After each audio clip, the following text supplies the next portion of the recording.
Welcome to another RSR. Tonight I'm reviewing Colombia 0, Canada 0, international friendly. Canada gets a draw, but honestly, this is one of the best 0-0 draws I've seen in my life. I'm pretty damn happy with it. I think Canada could have easily won this game. They probably should have won this game. Colombia, some people say that was Colombia's better 11. I think it was rotated. Either way, we're at least better than Mexico. Because at least we didn't get stomped out like Mexico did. Mexico got stomped by Colombia. We didn't. We survived 45 minutes of James Rodriguez being on the pitch. We did pretty well, I would say. Cucho, no damage. I'm pretty happy with it. Good bounce back from Australia. Colombia 0, Canada 0. Amistoso Internacional. Empate de la Amistoso. Canada. Bueno. Partido. Colombia.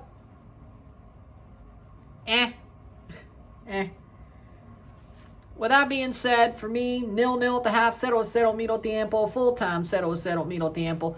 For me, Canada pushed the ball forward. They had, at the end of it,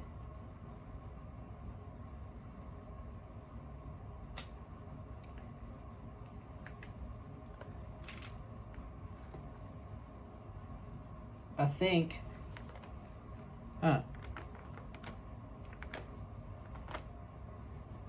either way, yeah, good point. I just realized, Fat Mob.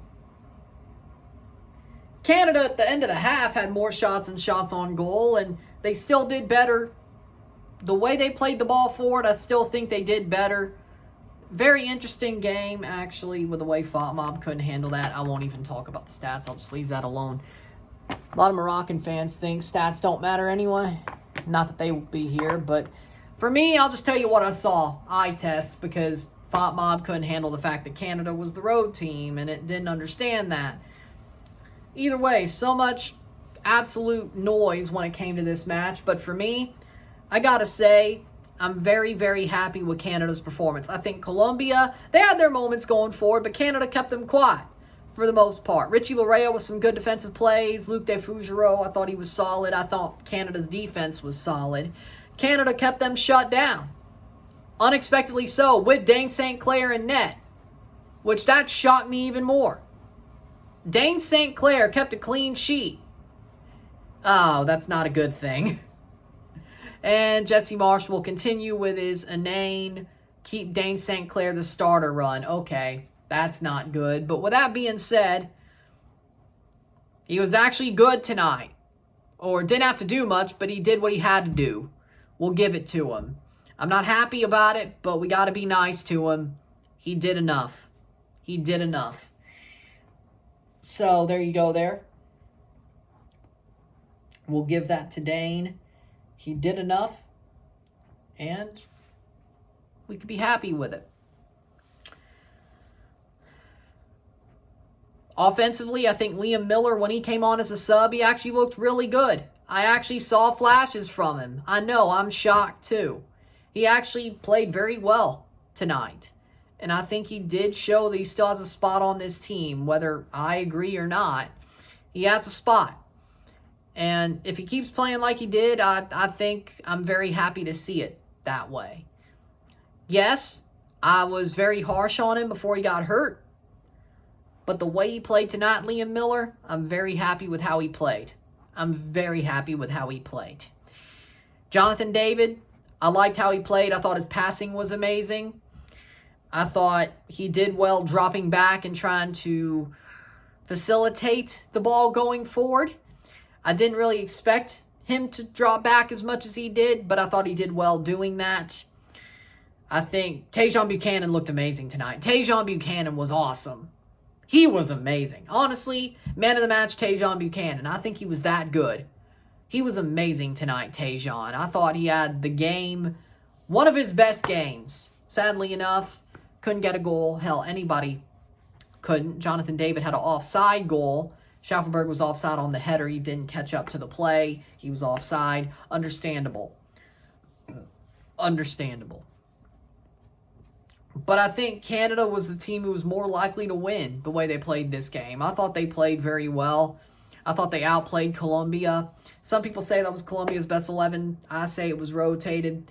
Either way, we looked better than Mexico. We had a fight. We worked hard. We pushed, fought, did all we had to do as a team to win this match, or draw this match. But it feels like a win. This felt like a very interesting, very high octane, very good 0-0 draw. Not something where you just bite your nails, park the bus, and hope. No, this was a good game. And I think if it went longer like a World Cup game, Canada would have won in extra time. The way they had their energy, the way they played, I think they would have won this game. If it went 120, they would have won this game. Penalties probably not, because Dane St. Clair was in net. Even if he played well and was more like Minnesota Dane, he still would have screwed it up on penalties. But that didn't happen, so that didn't happen. I'm very happy with the performance overall. Even players that I don't like or don't think are good enough were good tonight, so that's a positive. That, we drew the 12th ranked team in the world, if you care about FIFA rankings. So, playing Venezuela and Ecuador, we should, next month, win those games. If they play openly and they don't park the bus, we should win those games. I would love to see us play Venezuela again. I can't wait till we do that. Ecuador, that should be interesting as well.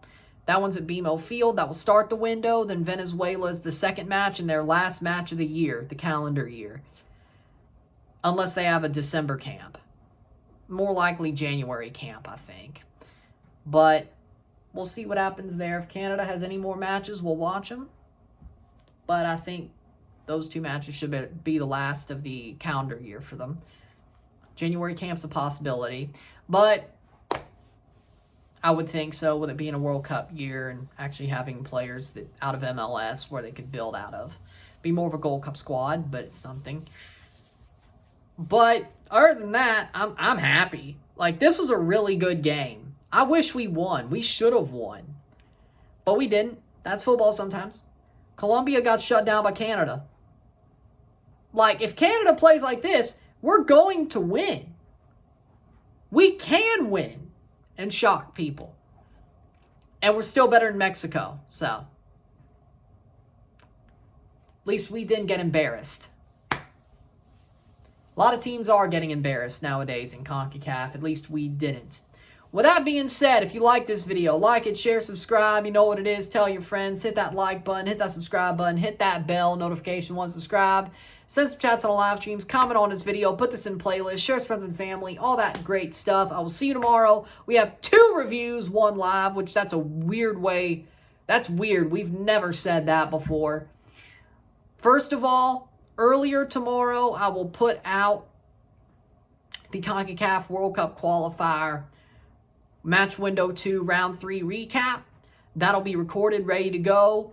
All I have to do will be upload it in the afternoon at some point. Then I will be back at 7 p.m. Central, 8 p.m. Eastern for Game 3 of the ALCS. Blue Jays at Mariners. Blue Jays have to win. They can lose and still find a way to win 4 straight, but you really got to win this one. It's even more needed than Game 2 at this point. Then, Thursday, we'll be live for Game 4, no matter what happens. And if the Blue Jays pull it to 5, we'll be live for Game 5 on Friday. Saturday's Decision Day MLS. We'll have Toronto versus Orlando, live RSR. Then we'll be live for LAFC versus Colorado, live RSR. Both games live, both games reviews. Sunday, we'll be live for the Formula 1 Grand Prix, United States Grand Prix, Austin, COTA. We'll be live for that. If the Blue Jays take it to 6, we'll be live for the Blue Jays later that evening. And if the Blue Jays take it to 7, we'll be live on Monday for Game 7. And review it. If they have to win, that's probably very likely. Or they could just win 4 straight. That'd be hilarious. Either way, if anybody could come back from 2-0 down, it's these Blue Jays. But we watch them till the wheels fall off is what I'm saying. I'll see you tomorrow for a recap video than the Blue Jays. I'll see you tomorrow. I'm Ryan and I'm out. Peace. See you.